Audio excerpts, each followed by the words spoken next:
share the screen for the Oh, presentation. hold on. I just have a little thing to read real quick. Sorry. Oh, sure. Yes, of course. Go ahead. Hello. Thank you for joining us today. My name is John, and I am one of your Solid-State Circuits Society staff members. This webinar will be recorded. We welcome you to this month's technical webinar, Integrated Power Converter, a good design flow and useful techniques. We will hold a Q&A session at the end. The webinar video and slides will be posted on the SSCS Resource Center after the webinar. Please use chat or Q&A section on your dashboard to ask any questions. I now invite the SSCS webinar committee to give a few welcoming remarks. Good evening, everybody. I'm very pleased to introduce Dr. Lee as the next speaker on this SSCS technical webinar series. So Dr. Lee and I share a large interest in power management circuits that goes back quite some years. And I'm pretty sure that with his extensive industry and academic experience, he will be the perfect man to take us along a trip to the world of integrated power converters. So in short, Dr. Lee is an associate professor at ECCE at University of California, San Diego, and he's also co-director of the Integrated Power Converter group over there. So he holds a PhD degree from UC Berkeley and a master's degree from KAIST in South Korea. In 2012, he co-founded and served as a CTO of Lion Semiconductor until October 2015. Before joining USCS, he also held an R&D and consulting positions at Rambus, Oracle, Intel, IDA Tech in Korea, and the Vietnam Academy of Science and Technology in Vietnam. He was also an assistant professor with the University of Colorado Boulder from 2016 till 2019. And he authored multiple book chapters, journals, and conference papers in various topics in the area of integrated power converters. He's also the inventor of not more but 24 US patents. And his current research includes miniaturized in-die or on-die power converters, large conversion ratios, smart power delivery, and the control for high-performance IT systems and data centers. So he's the perfect man for introducing us to this topic. So the stage is yours, Dr. Lee. Thank you very much, Tom, for the very kind, thorough introduction. And I'm hoping the slides here will help a little bit on that. And thank you, John, and all the IT and SSCS team to organize this this presentation here. So as I mentioned, the presentation is intended for junior.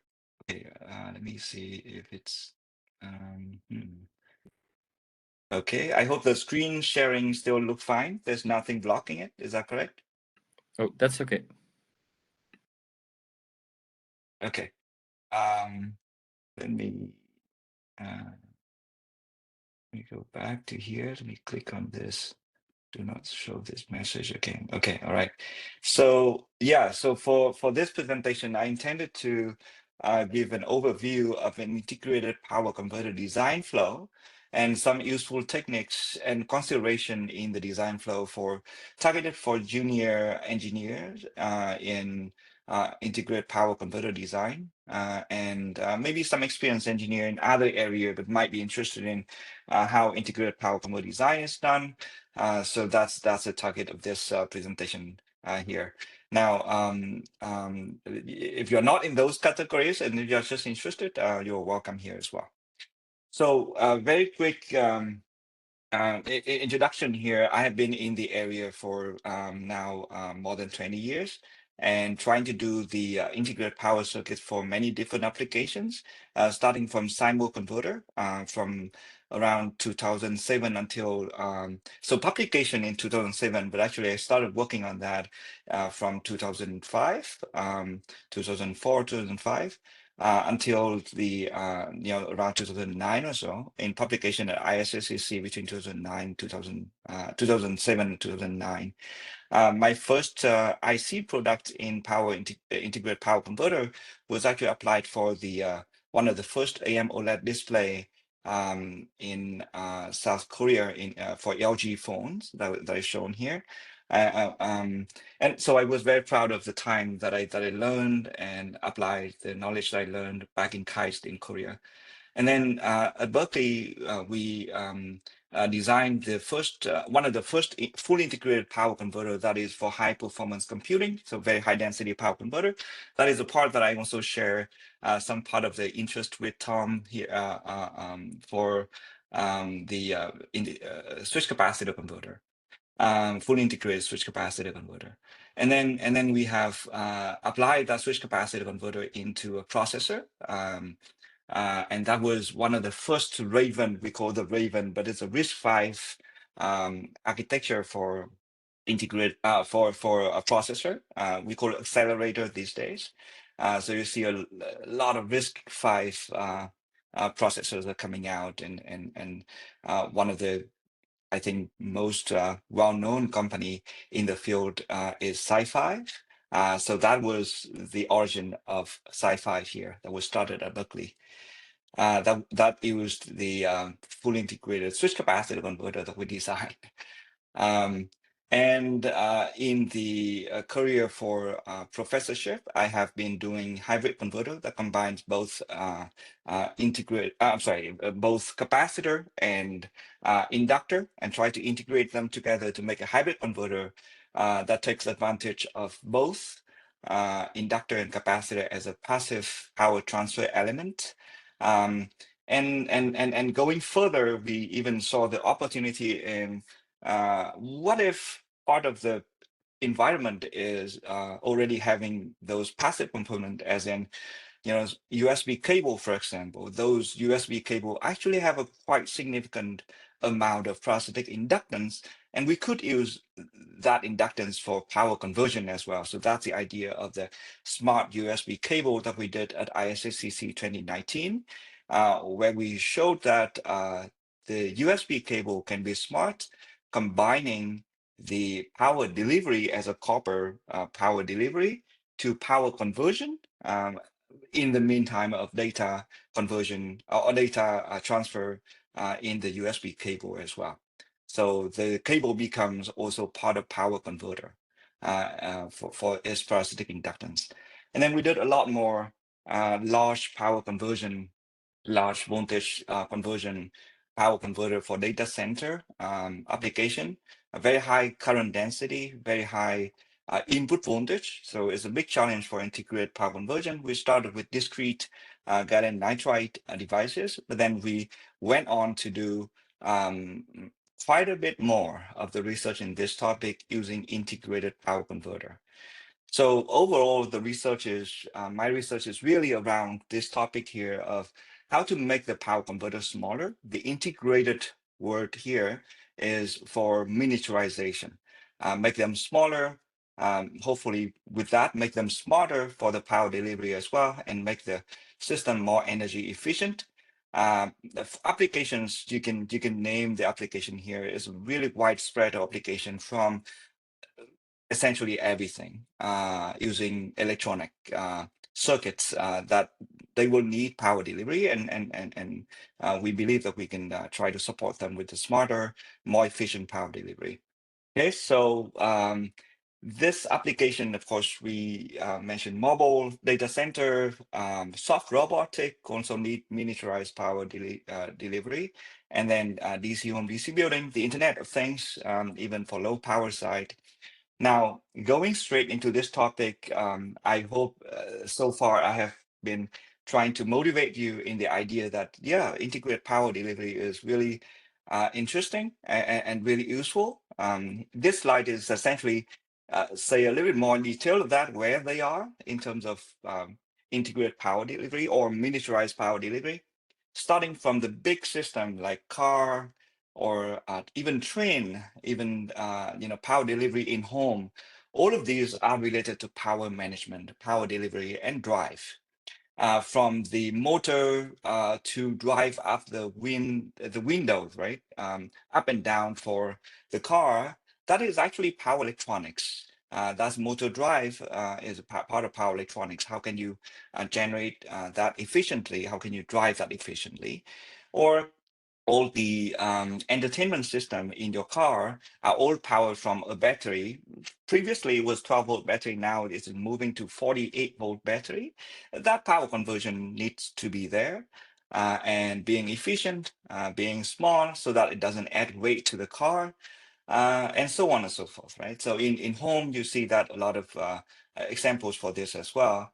So the bottom line here is that there's no design that fits all the needs here in terms of power, voltage, and currents for different applications, and transient response too.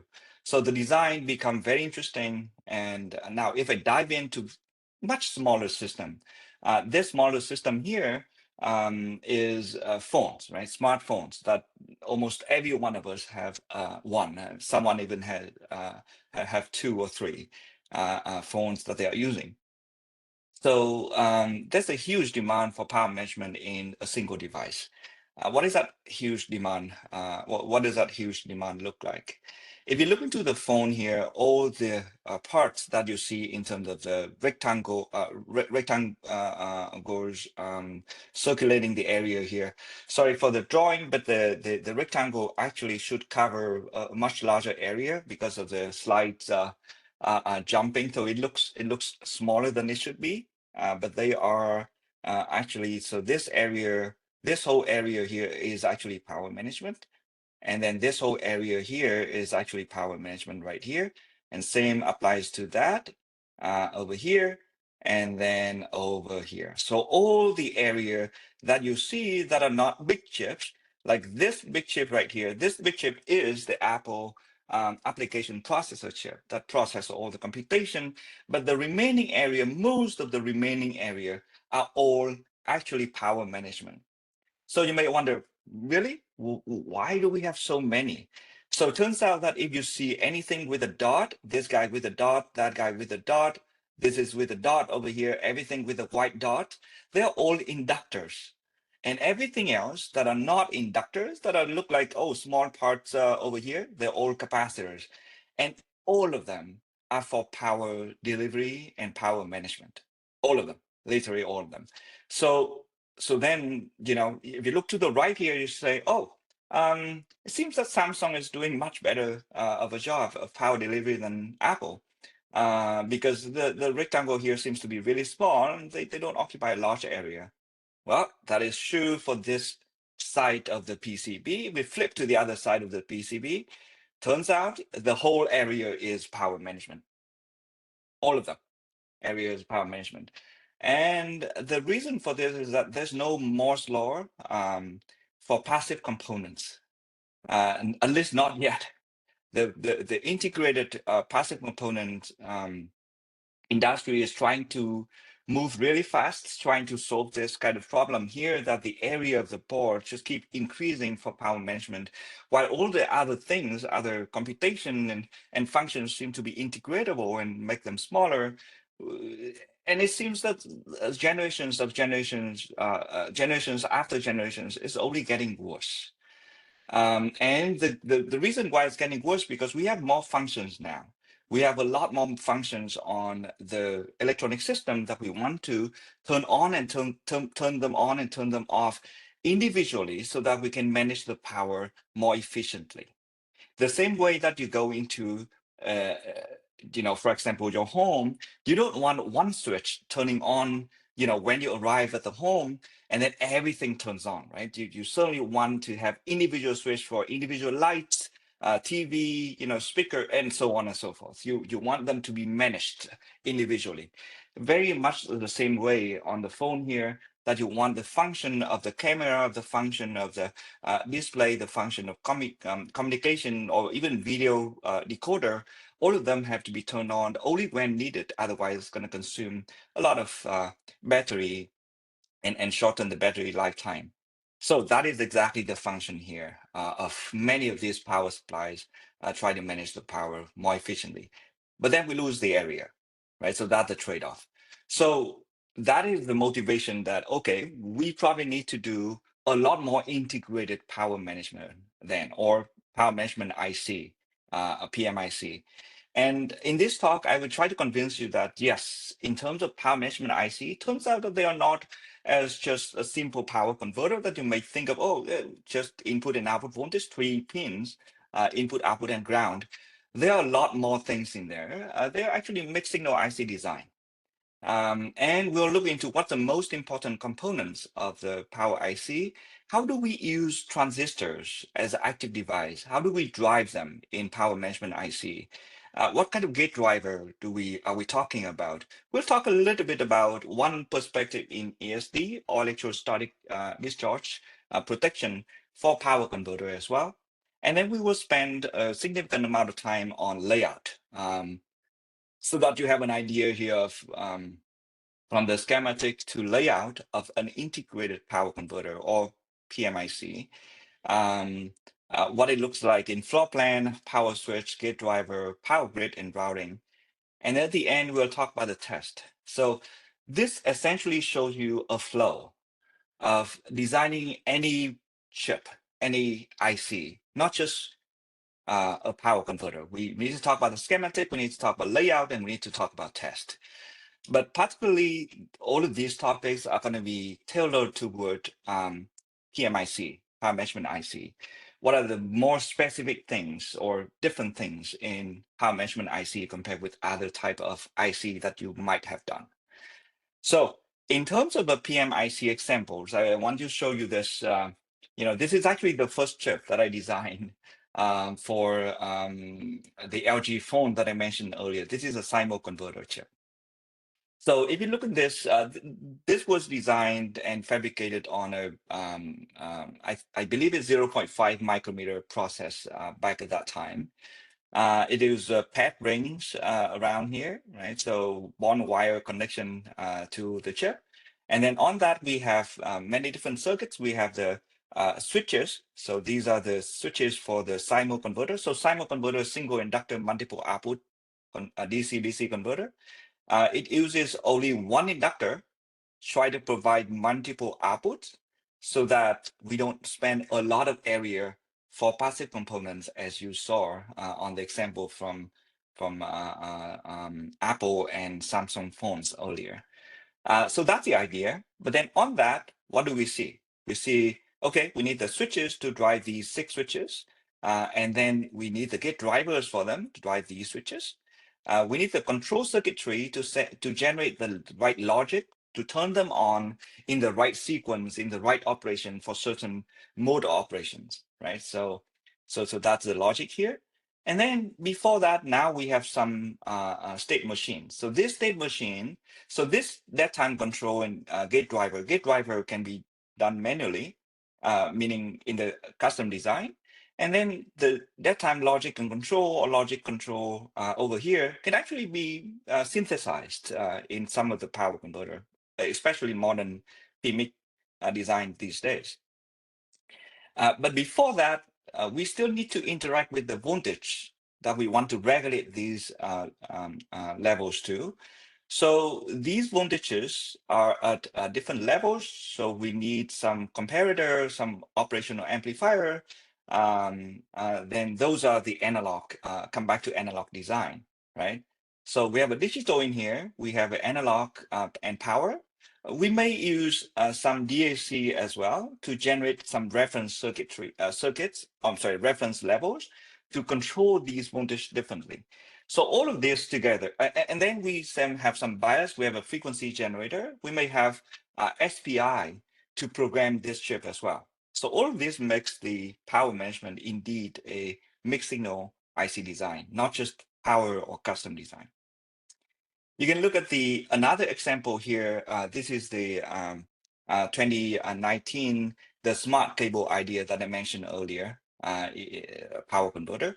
So now with the more advanced processes, this one is 180 nanometer process. So many generations better than the 0.5 micrometer process that we mentioned earlier. So then in the more advanced process or processes, we'll see that the gate driver and the controller area gets smaller, a lot smaller. Most of the area of the chip now spent on the power switches. The size of the chip gets a lot smaller as well because we have a better switches, we have a more efficient area efficient switches. So the most of the area is still spent on power switches, and then we have the area for the controller, digital controller in there. So the example here show you that yes, we have PMIC is actually mixed signal IC design. We have a power switches for on the power passive components. Analog circuits, we have a bandgap reference to generate the reference voltage. We have error amplifier. For the feedback, we have a comparator, current sensor, voltage positioning, and current mirror to generate the right voltage level for the system. We have a frequency generator. All these are more on the analog side. And then we have a digital or leaning digital circuits in the controller, in the gate driver, in level shifter, the dead time control, state machine, I2C, or scan chain, SPI. Some people are more familiar with these terms, essentially to program the chip to the right level and control that you want. And then we have a DAC as well, a digital to analog converter, try to generate different control or voltage positioning that you might like. So that's a mixed signal IC design. I just hint toward the power chip earlier that if you have more advanced technology node, you may not see.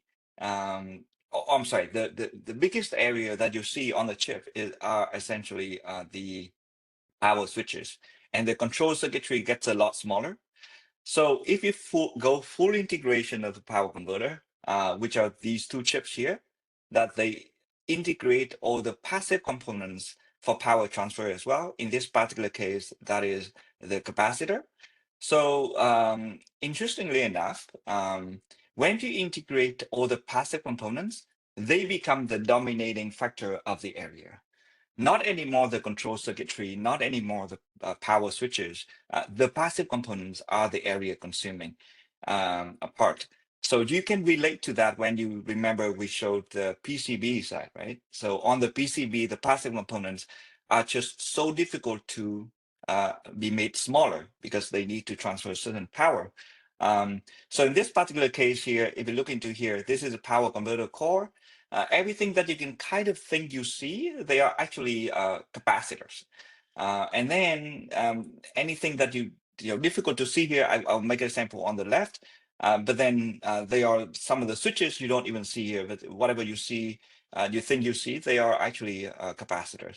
The control circuitry are a lot smaller, right? This is a tiny control circuitry. This is another power converter for 2V out. There's another power converter for V in minus V out.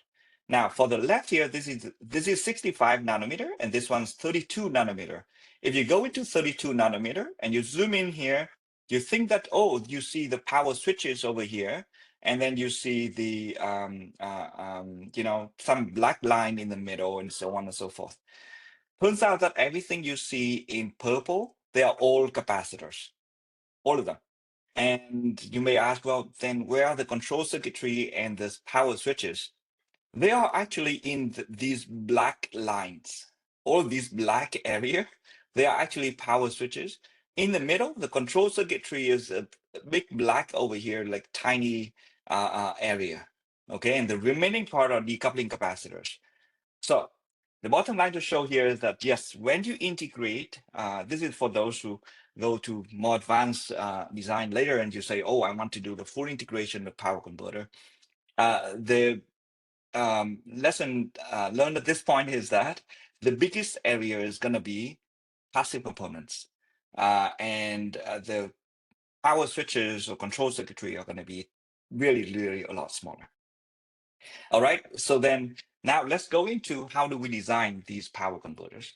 So we start with a topology. So in terms of power converter, in integrated circuit, we may sometimes do the rectifier as well. For example, when we do wireless power transfer, we would have an AC to go through the wireless link.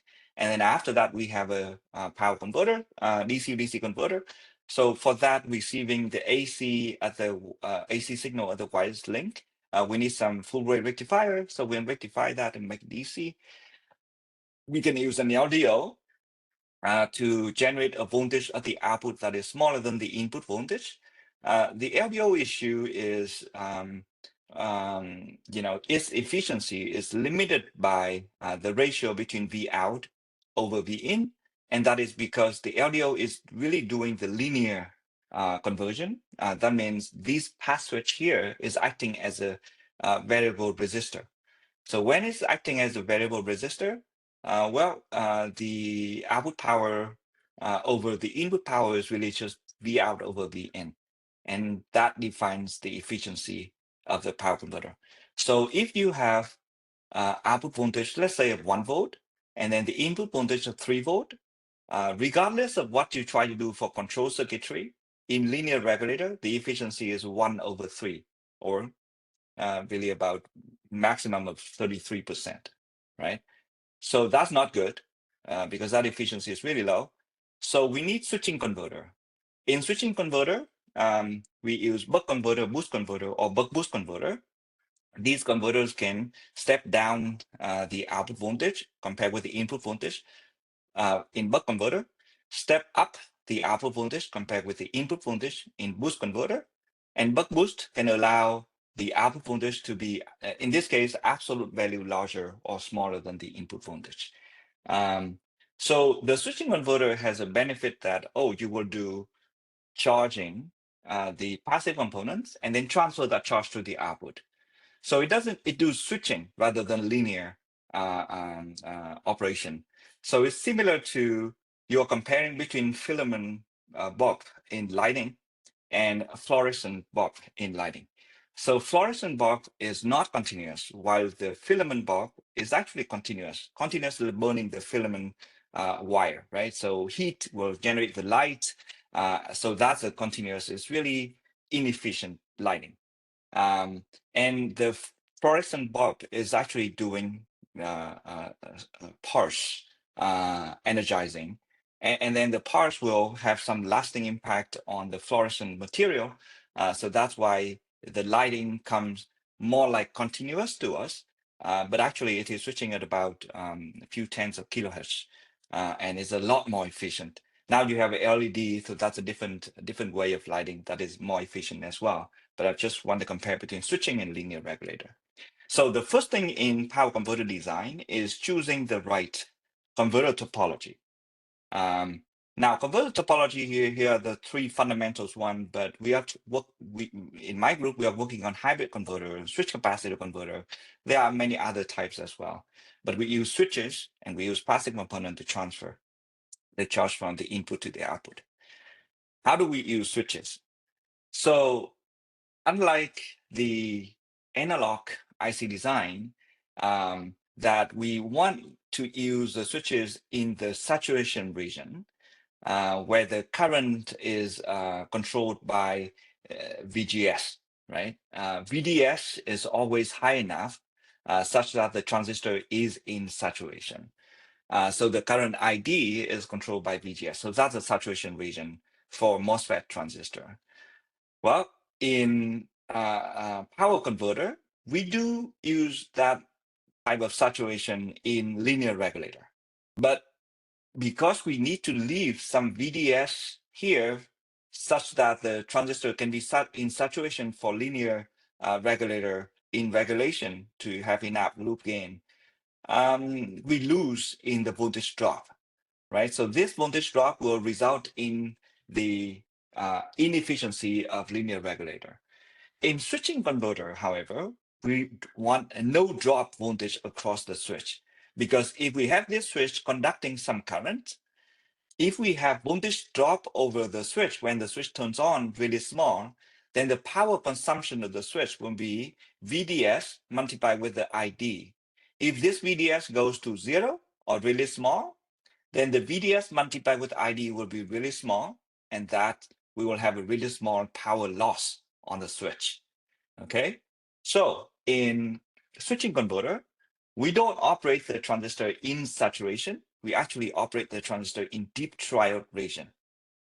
So we only turn on and turn off. When the switch is on, is in triode or deep triode region right here. So really small VDS turn on, or in other words, we call the switch is completely on. We call it the RDS on, or the on resistance of the switch. the switch turns into the best resistor possible when the switch turns on. And then the other state is when we turn off the switch.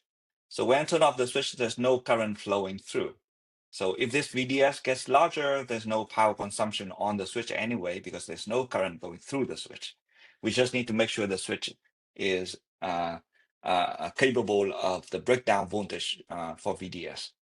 Okay, so two states, deep triode and off, or completely on and off only. There's no saturation region in switching converter for power switches. Okay, so once we choose power switches, and when we choose the topology, we can start designing some operation of the power converter. We can use many different tools here, but one of the tools that we use most regularly is Plex or Plexim. That is relatively new compared with PCM or LT-Spice or Simulink, other tools that you may be able to use or you may want to use as well. But in terms of converter behavior and macro model, we really like Plex because it's simple, it's really intuitive to use, really fast as well, and accurate. And they are still keep improving every time. So I would highly recommend this tool if you can get access to. I think they have some student discount for it as well. So Plex run within 5 to 10 minutes, we can actually put a schematic together of the power converter. This is, it seems to be a little more complex than necessary for power converter, but this is actually a buck converter. This is the activation switch here. This is a diode. And then this is the inductor at the output, filtering capacitor, output load. All the remaining parts are to model the non-ideality of the switch. So when the switch on, this is the on resistance of the switch right here. And then the inductor also have some non-ideality. In this case, is the resistance or DCR, DC resistance of the inductor. And then we have the voltage measurement for the switching node. We have a current measurement for all the components. So that's how we can monitor the operation of the converter and make sure that it operates as we intended it to. Now, one thing very important in designing power converter is that, and actually I would extrapolate to any circuits, do not just look at the input and output. For example, if you look at this circuit and you say, okay, I have the input voltage of 3 volt, I'm going to provide the output voltage of 1 volt. And then after you put the circuits together, the circuit actually gives you that 1 volt to 3 volt. And then, you are happy with it until you go to report to your manager and your manager asks, okay, what's the efficiency of the converter? Turns out the efficiency is, 10%. And then you would be pretty unhappy, and your manager is unhappy too, and say, well, where does the loss go, and why the efficiency is only 10%? And now you look into this switching node and you see, oh, there's a huge problem of switching time or something like that you would actually cause a lot more loss. So my point here is that, yes, you need to look at all the current and voltage for all the components that you're using in the circuit to make sure that they are operating as you want. So that when you achieve a certain efficiency in calculation, you know where the losses are. So that's a design, right? You know where the losses are. Now, this is simulation, but you would want to know that where the losses are even before you run the simulation. Why? Because you are a designer. You are not, just running a simulation. You are designers. You want to know before the simulator tells you. The simulator is helping you to enforce your understanding, not to understand it for you, right? So how do you understand it? You actually need to analyze the operation of the converter so that you can do the loss analysis. You can actually pre-calculate the efficiency of the converter. So how do you do that? You know what is the switch on resistance when the switch is on. You know what's the resistance DCR for the inductor. You can actually build a model of the losses. You first need to calculate the conduction loss. So that's a loss related to conducting a current going through the circuit. When this switch is on, it's going to have some conduction loss here at the duty cycle D, for example. And then this switch is on, it will be conducting during the D prime or 1 minus D duty cycle for this time. Then you need to be able to calculate that. So that's a flow here, right? So calculating the conduction loss. And then these switches have a switching loss as well. They have a parasitic capacitance at CDS for these two switches. They can be all lumped to this CDS. You can calculate that switching loss by CV square F loss. And this V square is a full swing of this CDS here. So C parasitics, if you have more parasitic capacitance, for example, this CDS is swinging between V in and ground. So then this V square is going to be V in square. If you have this CGS being switched at a different VGS, say this one is only 1 volt and this VX here is 2 volt, for example, then this CDS is 2 volt here for V square, so 2 volt, 2 square. And then this VGS is only 1 volt swing. So you need to calculate differently for this VG. And then you can sum all of them together, or all the switching loss. You can sum all the conduction losses together. This conduction loss is the RMS current going through certain part of the circuit, square multiplied with the I square R, right? So square that current multiplied with the resistance, and you sum all these conduction loss together, all the switching loss together, and there's part of some control circuitry like error amplifier and so on. You need to add that to the loss as well. This control loss is, or control power is often constant. There's not a lot that you can,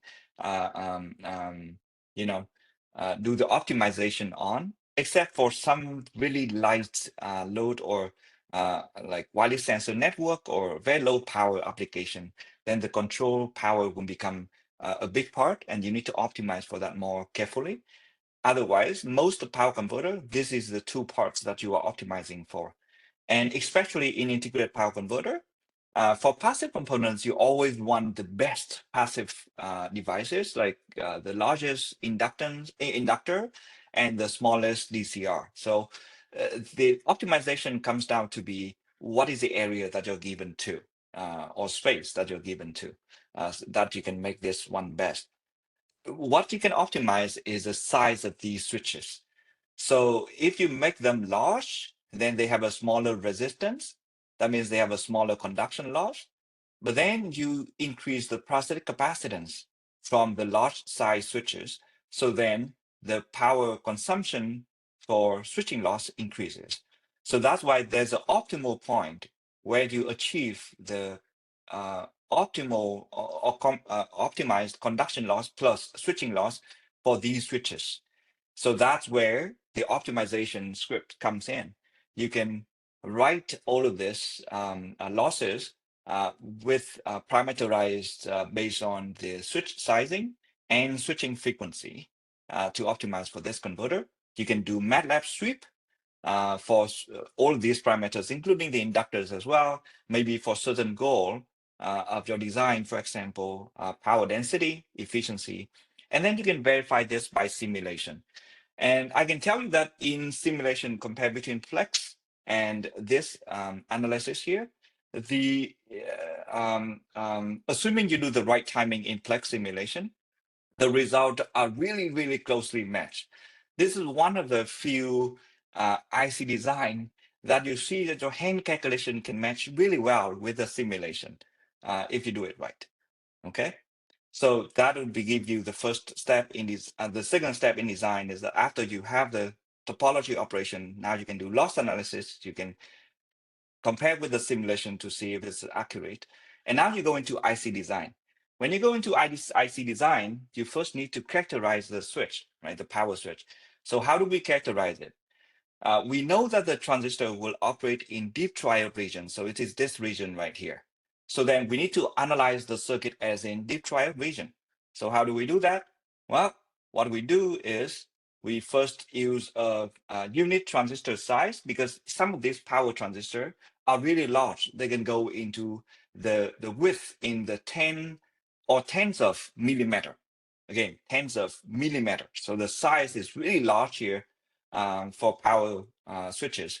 So you don't know what the final size to be yet. You need to sweep this size, right? So you want to start with the unit size. And unit size, one good unit size that you can use is 100 micrometer in width. And then you can array them or put them in parallel to make a larger size, larger width. For example, 10 of them will make 10 of these units will make the 1 millimeter width, for example. So you can start with this 100 micrometer in width, use a finger of 10, and then they are not operating in saturation region, they're actually in deep triad region. So in deep triad, you can calculate this hand calculation if you want. Otherwise, this is really just simulation to characterize the switch on resistance. That you use the voltage setting for VDS, really small, right? We want a small voltage drop over the switch in deep triad region. So we can use 25 millivolt. You can use 20 millivolt or 50 millivolt. It actually doesn't matter very much when you are already in the deep triad region, because the line here is a straight line. So it's pretty linear when you are in the deep triad region. But let's make an example that you use 25 millivolt here, and then you have a VGS turning on of 1 volt if this transistor is 1 volt device, for example, in 65 nanometer, for example, of the activation voltage. If you use 5 volt device, then of course you want to turn this VGS to 5 volt. So when you do that, now you take the VDS divided the IDS that you have going through this on switch. Then you have what is the resistance of this unit switch, the 100 micrometer in width. So if you are stripping up the size 10 times larger in size for this switch, so meaning 1 millimeter, you will have a 10 times smaller in RDS on, okay? So that's the way to strip this.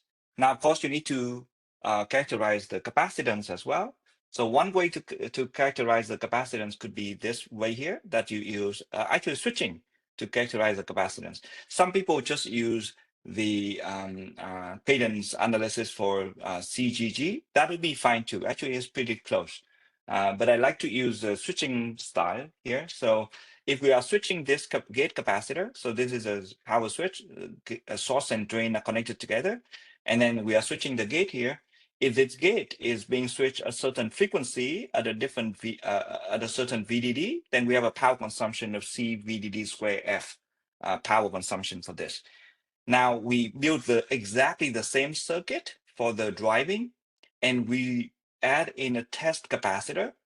If we sweep this capacitance from 0 to a large number, we will see that the power consumption on this circuit is fixed because we are switching at the same frequency. We're switching at the same VDD for the same VDD, same switching complementary frequency for this two switches here.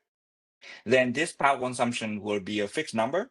If you sweep this C-test, you will have the power consumption increasing proportional to C, because it's C VDD square.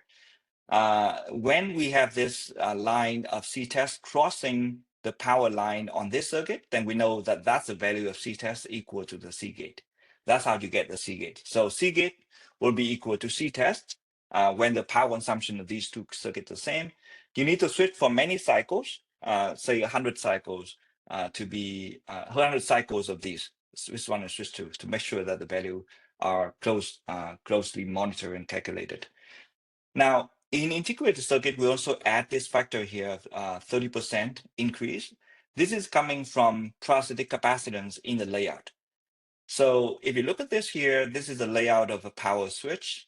So all the blue part are polysilicon. This is source drain interdigitately. So then we have 10 fingers here. So you see that, to connect all of these switches or switch fingers in parallel, we need to have a metal that run across this.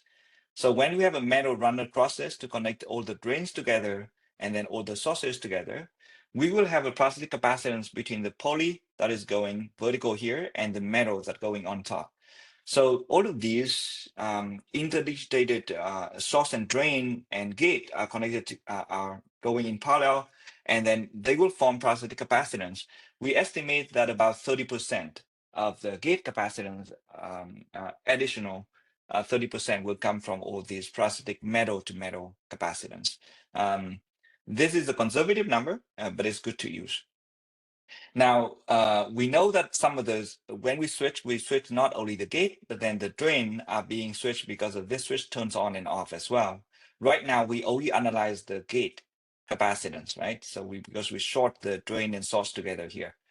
To estimate the CDS, we can use CDS equal to C gate. So that's CGG here, multiplied with 0.8. So that's 80% of C gate is a CDS. That's one way to estimate. You can also use a similar circuit to extract a more closely matched or more accurate CDS, but using 80% is not a bad idea. It's actually a pretty good estimate for CDS, to calculate all the switching loss. Okay, so that is for your optimization. Now you have enough material to do the optimization for switch sizing, and analysis and doing simulation. So we'll go into one circuit in design for the PMIC only. So that is a gate driver. So we were talking about a really large switch, right? So this large switch here can be represented by a large capacitance that the gate driver needs to drive. So we know in digital circuit that if you need to drive a large capacitance, you can't just use one single stage driver. You actually need to use a chain of driver and then bring it up. So let's say that you need to drive 1,000 here, and then you need to have a fan out. Then if you have a fan out of, let's say 10, then you need 3 stages from the 1, right? So 1 to 10, 10 to 100, 100 to 1,000, and 1,000 driving, okay? So that's the idea of the 3 stages of the fan out. In digital circuit, we are a lot more familiar with fan out of 4. So for example here, if you use an inverter of 1 driving a capacitor equivalent to 64 C, then this is fan out of 64. This fan out of 64 will have a really high delay. If you add 2 stages, you have fan out of 8 for each stage. So 1 to 8, 8 to 64 is similar to 1 to 8. You can significantly reduce the delay. And then you can have fan out of 4. So then you have 1 to 4, 4 to 16, which is also similar to 1 to 4, and then 16 to 64. So you have 3 stages of fan out of 4. You have a better delay. Now, if you add more than fan out of 4, then you have actually more delay. If you learn digital circuit, this is actually what we call the intrinsic delay taking over. But in power converter, we don't design fan out of 4. Okay, I'm sorry, we don't use fan out of 4 for power switches. The reason is that if we use fan out of 4 here, this capacitor is really large. We are driving it with fan out of 4. That means this inverter or this final stage of the driver is 1/4 of the size of the main power switch, right? So this power switch right here. That means we're losing 25% of switching loss on this driver because it's a quarter size of this, a quarter of the size of this power switch. So we lose additional 25%. That's not good. We want a smaller number. So power converter, the way we design that, we often use fan out of 8, at least fan out of 8 to fan out of 12, 15 or so. Some people even design the fan out of 25 to fan out of 40. It depends on the certain technology and voltage. So what does that mean, fan out of 10? Fan out of 10 means if this one is a 1,000, let's say 10,000, okay, 10,000 in terms of unit size, then we want to use this inverter input capacitance here is 1,000. So 1,000 driving 10,000, that's fan out of 10. And then 100 driving 1,000, and then 10 divide 100, 1 drive 10. So that's fan out of 10 across the board. So that's good. The delay will be increased, but as long as we match the delays for all the switches, then we are good in terms of timing for the switches. But the fan out here can help reduce the power consumption for the gate driver, for switching the gate driver. If you design the fan out that at the early stage, you can't make the fan out of 10, that is okay. Or the same fan out for the later stage, that is okay. The first stage can be more flexible in terms of fan out because it doesn't contribute very much in terms of power consumption anyway. if we are talking the power consumption, right? So this one is the 1/10 of driving this switch. This one's 100. This one's 1,000th of the power consumption, and this one 1/10,000. So at that point, we don't really see the impact of the power consumption anymore. Okay, so that's a gate driver. So in terms of the ESD, so a lot of people ask about, okay, how do we do ESD protection in chip in general?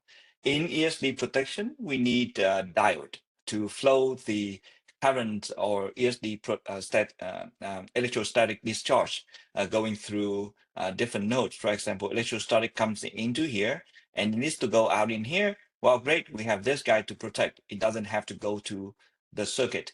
If it comes into VDD and it wants to go out at VSS, it's going to go through the ESD clamp. So the clamp will clamp it, go through here and go to VSS, protecting the circuit. If it needs to go to I/O, VDD to I/O, it can't go through this path because the diode is in this direction, not in this direction. So ESD coming to here, it will go through the ESD clamp, going back to VSS and go to diode and then go to I/O. So that's great. All the circuit is protected. So we need some diodes here. Now, to protect the circuit inside. So this is applied in digital and analog circuit. In power circuit, for the power node, we don't need ESD protection. Not just because we don't care, it is just because we already have the power switches. So this is the NMOS, this is PMOS. So we already have we already have the parasitic diodes of these power switches. So this NMOS will have the diode that is pointing toward this direction already. And then this PMOS, the diode is already pointing toward this direction. So this node is already well protected, not just because we have a gigantic switches here, could be less impact by ESD event, but they also have the diode to protect them already. So we do not need ESD protection for power nodes. Now, in some of my classes, people just heard, we don't need ESD protection for power circuit. That is not true. We only don't need the ESD protection for power nodes related to power switches. If we have, for example, node for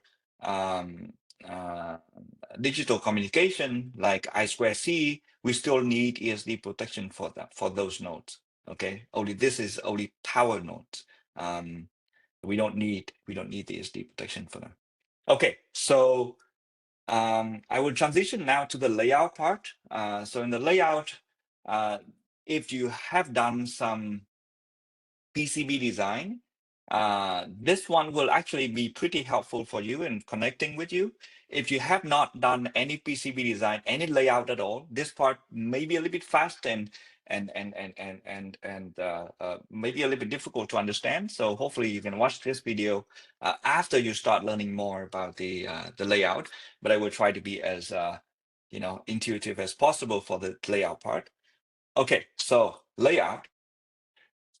First, the layout should not be started just by out of the blue. The layout here has to be connected in all the three parts of the design, which is the IC design, the PCB, and test. It is very important that you have this floor plan of the layout on the chip here very early on, even starting around the same time you start designing the schematic. Why? Because you will start to have an idea how you put down the PCB, where are your passive components, where you would connect to the chip, to guide you where you would put the on-die components, because it will tell you where the footprint, where is the nodes that you want to connect closest to the passive components of chip. And then, for example, the die here, if my switch on this side want to connect to C1 and C3, well, it needs to go through pretty long connection and complex connection to the right.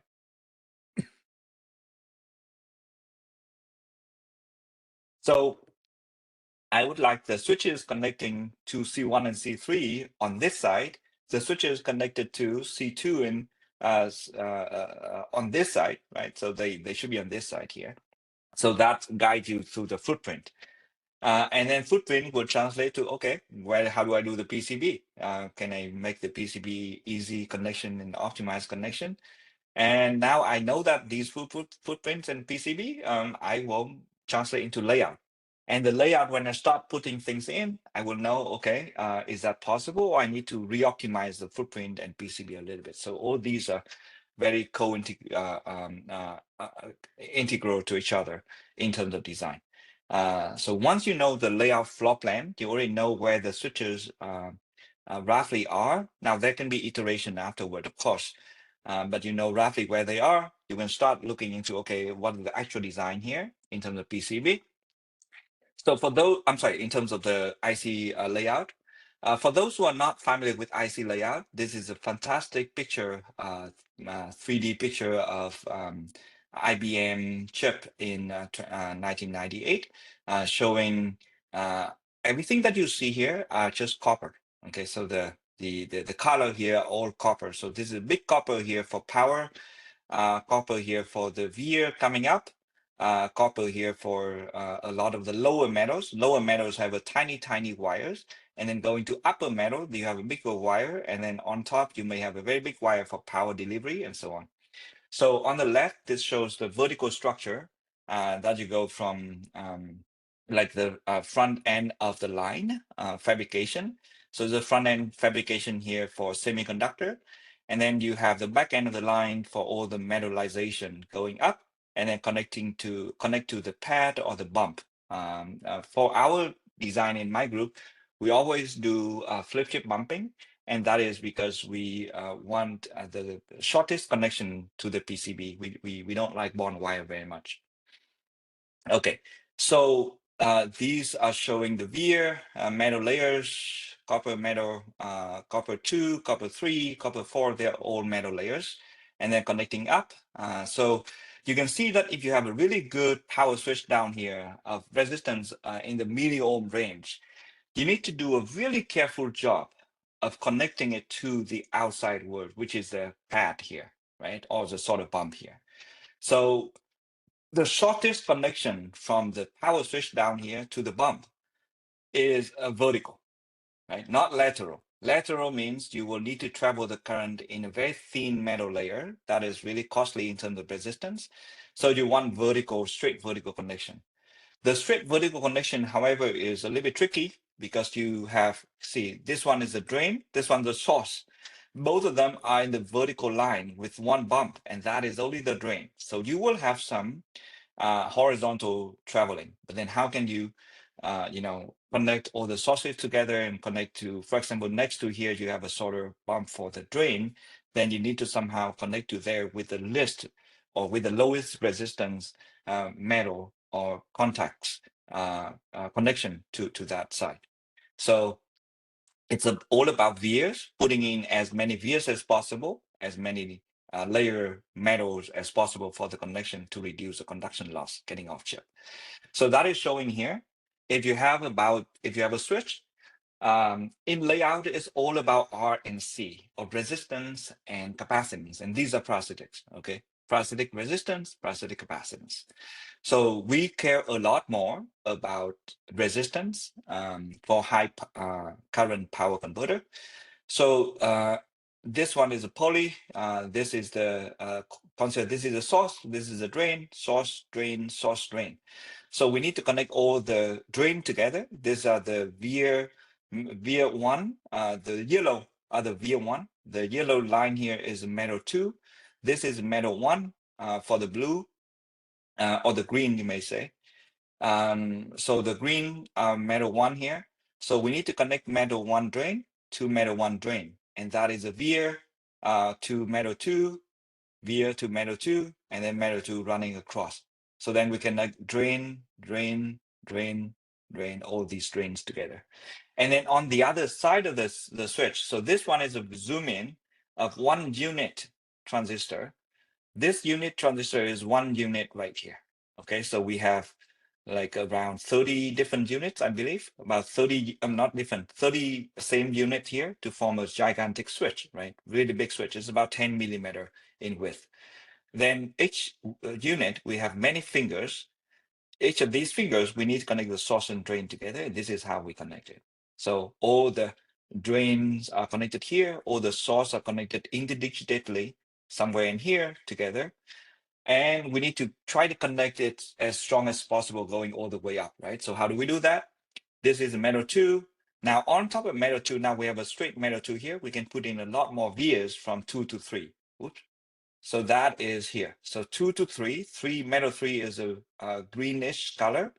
So that metal 3 now is a big metal, and we put in a lot of vias. All the square, yellow square, are the via from 2 to 3.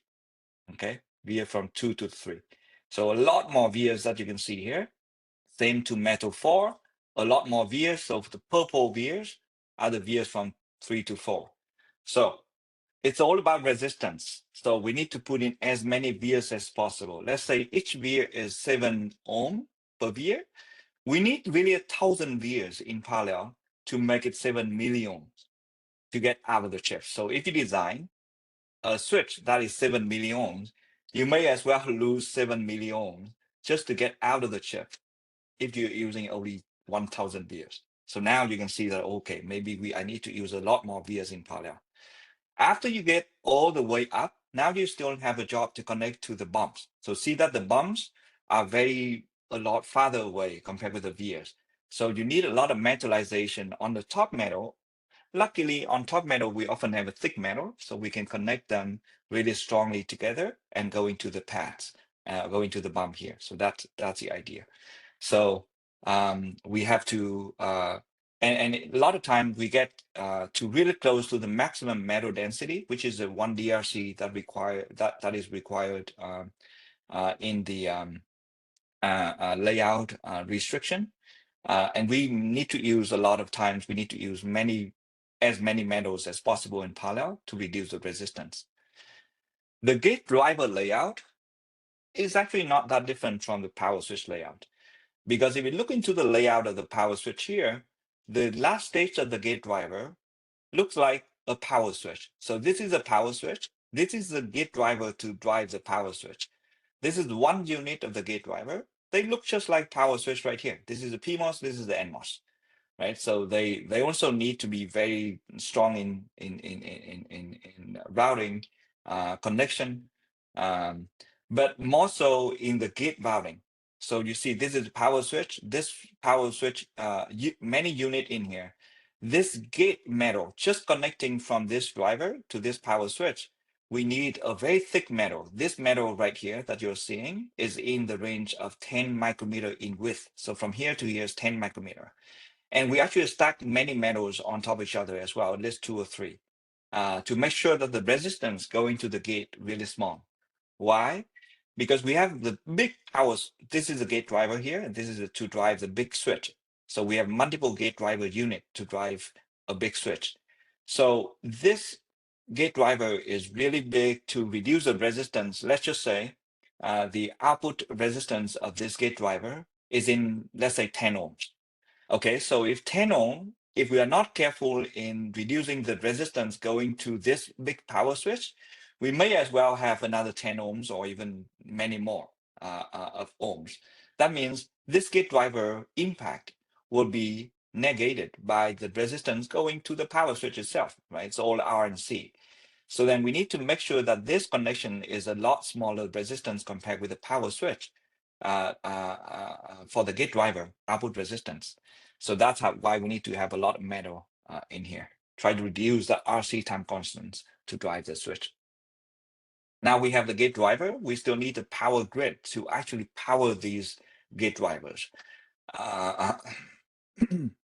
So that's a power supply for these gate drivers right here.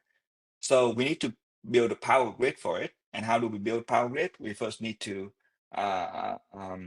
strategize where the power switches are going to be connected to, and where are the gate drivers connected to. And then we can partition the power grid into many different layers of grid here. So we may have a grid of VDH for input voltage, VSSH to drive the high side switches, VBus. We may have many different voltage rails on here. right? To distribute the right power levels to the right gate drivers. So that's a way to do it. And then from this power grid, we now need to drop down the metals to the right gate drivers. So dropping down is the same as going up, right? We need to use as many vias as possible. So this is one of, from here, this is a big line, about 12 micrometer of width. It needs to come down to the power switch, for example. So it can come down to metal 5, and then metal 5, all here, these are via from metal 6 to metal 5. And then metal 5 to metal 4, that's metal 4 going down to the PMOS switch right here. This is a PMOS switch for the gate driver. So we put down as many vias as possible. And 4 to 3 now going to the PMOS switch. And this one is going out to the gate driver metal connection right here. Okay, so the last part in the layout, after layout, send the chip for fabrication. It's not vacation yet, right? You need to design the test PCB. So as I mentioned earlier, when you design the PCB, you actually need to have a pre-floor plan. So design PCB follows similar rule in IC design. You want the shortest distance possible for connection off chip. Because you want the lowest resistance, you want the lowest inductance possible. So how to do it? Well, this needs a lot of experience. It needs design review for the PCB as well. You need to do it very careful placement, large metal routings. You need strong power planes. You need attention to the loop inductance. All of these things that you try to design integrated circuits is really applies here for the PCB. The component, the more packed you put over here together, the lower inductance that you get, but then you also have a possibly increase resistance. So that's a trade-off between the distance between components and then how do you connect them to reduce the inductance together with the resistance. So there's a lot of things that we can talk about here, but it's just to give you the idea. Okay, so after PCB design, the testing, this is actually all my group students are doing now, and I recommend junior students now everywhere to not doing the manual test anymore, but doing the automated test. All the equipment that you're using today, I believe all around the world, you already have the connection to them, to the test equipment by USB port or GPIB, some digital communication with those. If you have those digital communication at the back of the equipment, use computer to control them. They are very effective. You can use one PC to control the FPGA or microcontroller to program the chip. At the same time, you can use some VISA protocol to connect to power supply or any equipment that are out there right now, including oscilloscope. Then you can automate all the data acquisition and control of these equipment. Let's just make an example here. This is the test setup that my student, Roger Shi, who graduated now and is working in the industry. When he was a student at UCSD, we actually had a pandemic, if you remember that time. So he couldn't come into the lab.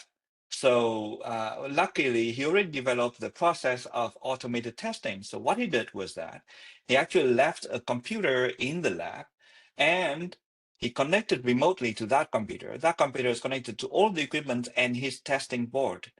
More impressively, he actually tested the board for 4,089, so more than 1,000 test points. Test point means if you do it manually, every test point you need to turn some knob, you need to look at the scope, you need to capture the data, all this manually.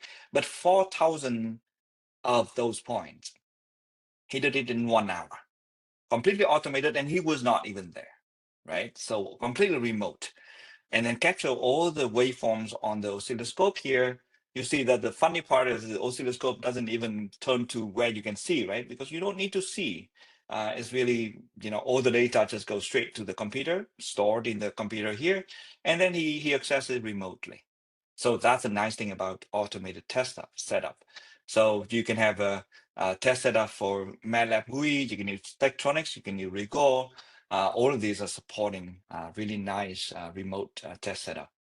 Okay, so that's all I have for relatively long 1 hour discussion for the PMIC design flow, going through with you from the concept, of the power converter to designing them in some key components, and then going to the test PCB design and test setup as well. With that, I thank you very much for your attention. These are all my PhD students who are currently with me now. One of them are graduating. Thank you very much for your attention. Thanks a lot. Thanks a lot, Dr. Lee. It was a very engaging discussion with a lot of insights. And as a result, we also have quite some questions. So Okay. I'll try to summarize the main questions. So we got a question about slide 12. There was a question about the CMO architecture, so the single input, multiple output DC-DC converters. And it was about the current rating. So the current rating of the inductor required would be very high compared to the case where you don't use a multiple output converter. And can we really meet? That's maybe a second question. So the first question is, okay, you need a higher current rating. Maybe you can comment that, or? Okay, yeah. So this CMO converter did not require very high current here. So the total power consumption of the circuit was 400 milliwatt, and it was divided into multiple outputs. So I would estimate that each output doesn't require more than a couple of 100 milliamps. So in my opinion, that is actually very small. They are not very large at all. And in our experience now, we are designing all power converter up to 5 amps or 10 amps now, which is a lot more challenging. The 100 to 200 milliamps were not too difficult. So that's why the switches seems relatively small. By the way, the size here is a 5 millimeter by 5 millimeter. So the switch are in the range of 0.5 to 0.8 to multiply 0.8 millimeter only. So they are not very large. And because the currents are not very large either, so that's why we could connect through the switches using bond wire. Okay. Yeah. And the same also actually asks about the cross-regulation requirements for these architectures. Can you comment, please? Sure. Interesting, because it's okay. All right. So someone really designing CMO converter here. So the cross-regulation here is so the structure. So in CMO converter, the cross-regulation is much related to the architecture of the CMO converter, the architecture and the control. Okay. So the architecture of this and the control of this was what we use the auto power distributed control, OPDC. This is the structure that I, when I was at KAIST, we came up with it, and a lot of people now followed and try to devise a similar or a little bit better control. So the auto power distributed control is that it uses the comparator to detect the voltage, to transition between different outputs to receive the charge from the inductor. So the ripple for these are actually pretty large because we use a comparator. So the ripple, it relies on ripple for operation. So the cross-regulation for these is actually relatively small because it allows, so it allows the earlier comparator outputs to receive the power first, and in the comparator control method. So that's why it could have really fast transient. So the cross-regulation for the earlier voltages level outputs are not very big, but it can affect the last one, because the last one is the the accumulation of the error, accumulation of the charge. So it would have some cross-regulation for this VR4. Okay, thank you. Next question is about the input impedance of the voltage source. So how that that affect your efficiency or your design? I believe that you're asking about the input voltage source, VG here. Yeah. Is that the question? Okay, all right. Yeah, so it depends on the converter, whether that is important or not.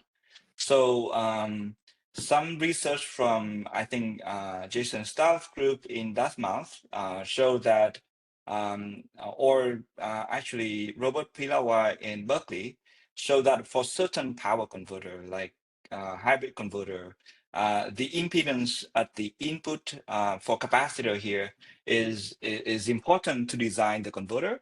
Now, I would argue that it is always there. It's like the discussion of do you have the input capacitor, or do you have input capacitor, or do you have the output capacitor? The input capacitor is often less important compared with the output capacitor, because output capacitor is directly related to the output voltage that your customer use. The input capacitor is more of the system level that is shared between multiple different applications. So that's why it's less important there. However, we still, of course, need them. We always have sufficient input capacitors. It doesn't have a large impact in most of the converter that we design. For some hybrid converter, some research that I mentioned earlier showed that, yes, if you go to a regime of a small enough input decoupling capacitor, then you may have the consequences in for example, balanced voltage over the flying capacitor, for example, and or the impedance of the I'm sorry, the efficiency of the converter because of a different mode in operation. But in terms of the design, that is less of, in the system design, we always have a very good input decoupling capacitor. So that I think it's interesting to point that out, but it's less of the customer concern. Okay. There was also a question about the switches. So he was the person who asked the question was wondering. You gave the example of, okay, we have a switch of 100 micrometer width. We have to split it up in multiple fingers. How do you decide on the optimum values in terms of number of fingers, multipliers, unit of transistors? Once the dimension of the switch is fixed, so you determine the total conductance. That's my interpretation. But how do you decide next on how do you fragment it? Sure. Yeah, so it's all about R and C. So the finger width is, your question is essentially goes down to what is one finger width? That's a question. So what's a one finger width? Because if you know one finger width, then you can know how to array. How do you decide this one finger width? It's about the RC time constants of one finger width. So what is that R? Resistance distribution on the poly going to the center of the switch, right? We say center, but often we say 30%. So the rule of thumb is 30% of the resistance multiplied with the full capacitance, parasitic capacitance. So that parasitic capacitance is the gate capacitance of one finger here. And then the 30% of the resistance going through the finger width from one end to the other, assuming that you connect the poly to only one side. So that's an RC time constant. If that RC time constant has to be a lot smaller than the switching frequency, assuming that you turn on the switch, right? You need the switch to turn on in a very short rise time compared with your period, so that you can switch the converter more efficiently. That is a consideration. So that's how you go and decide what is the RC time constant in one finger, and then you distribute the resistance. You have the resistance to go to that finger as well. So make sure you add that resistance. All about R and C design. Okay. After you have the switch unit width, right, the arraying is a lot simpler because it's dictated by DRC. So DRC will tell you, you actually don't have a lot of choices. You will try to maximize the area of the switch unit such that you don't violate the maximum density rule for poly and OD and diffusion and so on. But then after that, the DRC dictates. Yeah. Okay. The next question is about parasitic inductance, for example, from the input decoupling or for the switches and the gate drivers. Are there some effective design strategies to reduce voltage overshoot for these components? Okay, so that's a very good question. So your question might or might not be related to exactly what I'm talking about, but I'm telling you the experience in designing. So for power switches here, it's actually, we expect that there's some inductance here already. So for power switch, it's less of a problem. That what is inductance? Of course, we try to reduce, as I mentioned in the design flow, we have to try to reduce the resistance and parasitic inductance as much as possible.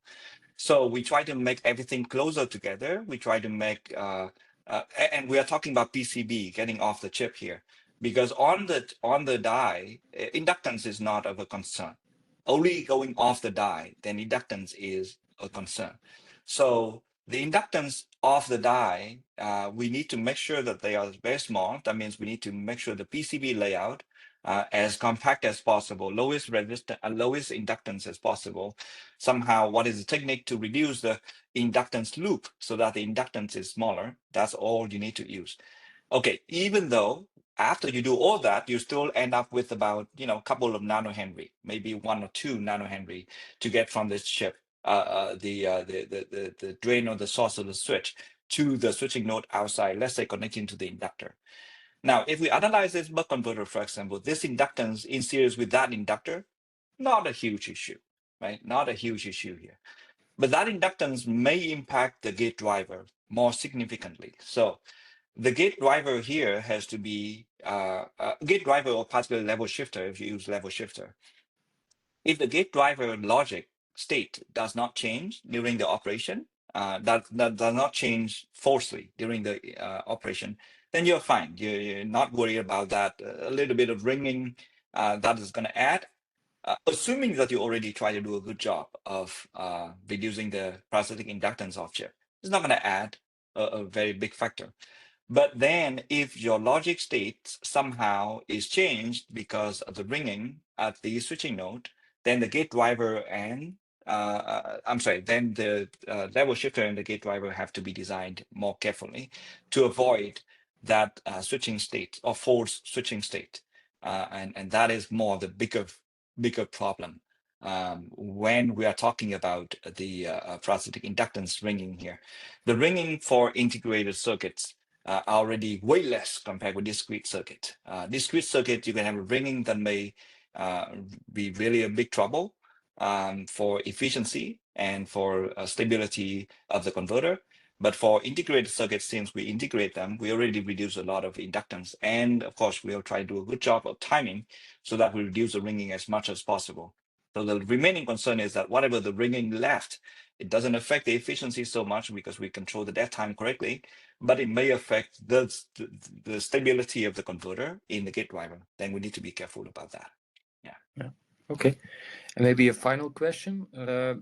So can you comment on how power converters are designed for modern hardware? We're thinking about NVIDIA GPUs, which consumes actually thousands of amps. It would be really great to get some insight on that. Yeah, so that is completely at least an hour and a half of a presentation for high performance computing. I've been giving talks around different companies and different venues about that.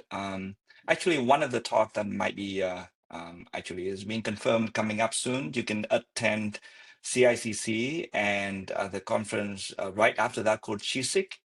I will be giving a presentation on exactly that topic for at least 20 minutes, if not 40 minutes around that time. So again, what I'm trying to tell you that, yes, this is a big topic that I can't answer in a quick answer here. But what you might be asking, and I may give you a little bit of flavor into what that direction is, to deliver the power for this high performance computing AI and machine learning application, discrete power converter will not do it.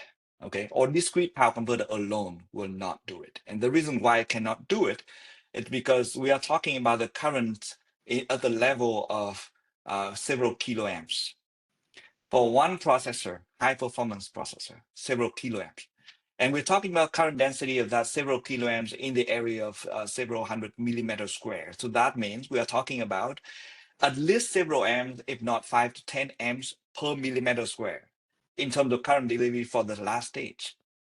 And if you want to deliver that from the other side of the PCB using discrete circuit, discrete power converter, well, good luck with that. But I think the industry is not accepting that solution. So we will have to go to more integrated power converter. And when I say integrated, it is fully integrated, or at least heterogeneously integrated, such that we can reduce that current onto the PC, going to the chip. That current of kiloamps will be closest possible to the AI chip, closest possible in the last, if not hundreds of micrometer. It should be within definitely 1 millimeter. And then that is just on the package. And then the PCB side will have a much lower current distribution. That's where discrete converter can come in. So we're talking about discrete converter can be delivering the voltage of, let's say, 6 volt, 5 volt, around that voltage, not directly to the processor.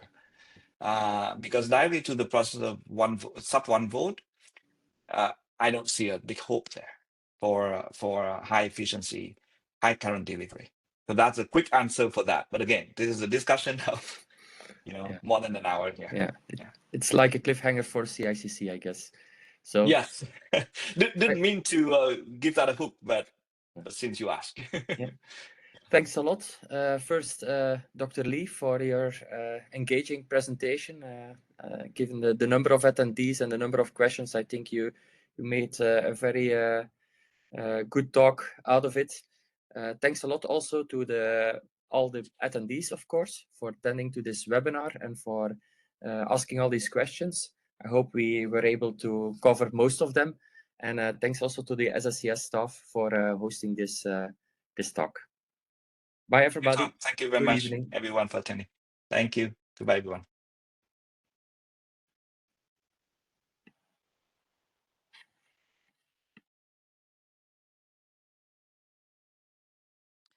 This concludes our webinar.